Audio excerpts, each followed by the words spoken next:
Welcome to today's edition of the Anaglyph Jukebox. You never know what you'll find on the old jukebox. Let's press B31. Okay, we've got George Herriman's Krazy Kat 3D.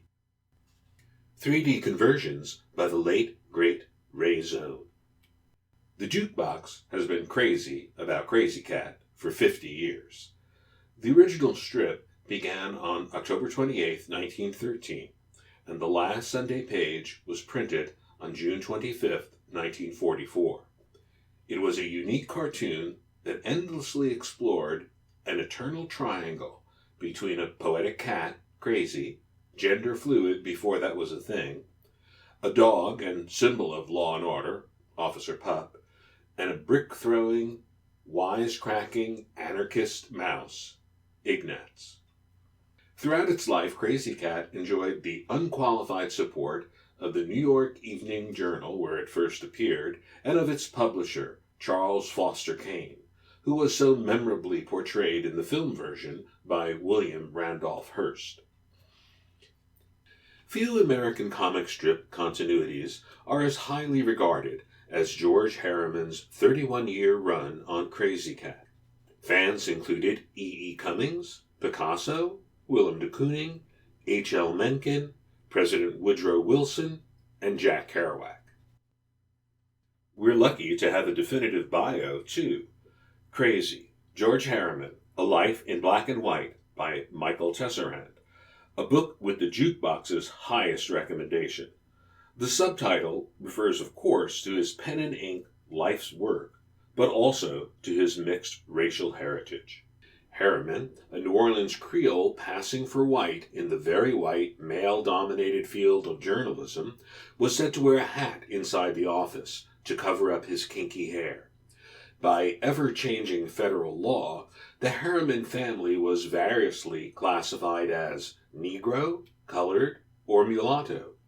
Yet, in a court proceeding, when an uncle was asked if he was colored, he replied, "When I go among strangers, I am received as a gentleman." This dual identity that was a reality in Herriman's life is reflected in many aspects of his signature strip, beginning with the title character who is referred to as both male and female. When Herriman came to New York City and his cartooning career began to take off, his first recurring character was a black minstrel musician, Musical Mose, who tries to pass for white, fails, and gets punished. Herriman's great talent and versatility was what put him in demand, and nobody seemed to raise the issue of the cartoonist's heritage. Of course, his readers only saw a photograph of Krazy Kat's creator rarely, if at all, in an occasional newspaper profile piece. What you looked like didn't matter on the silent comic strip page. What mattered was Herriman's wordplay, wit, and unique line work. Some of the best writing ever about this strip was done by critic Gilbert Seldes in his 1924 book, The Seven Lively Arts, in a chapter titled, The Krazy Kat That Walks by Himself. Quote,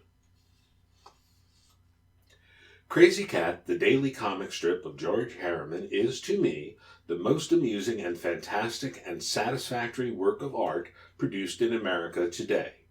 With those who hold that a comic strip cannot be a work of art, I shall not traffic. Mr. Herriman, working in a despised medium without an atom of pretentiousness, is day after day producing something essentially fine.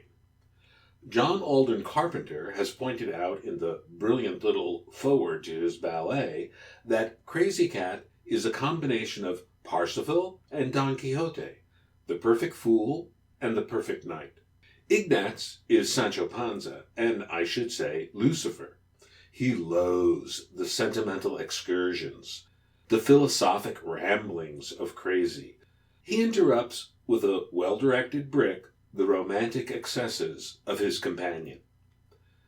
The comic strip is wise, with pitying irony.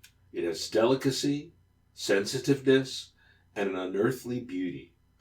The strange, unnerving, distorted trees, the language inhuman, unanimal, the events so logical, so wild, are all magic carpets and fairy foam, all charged with unreality.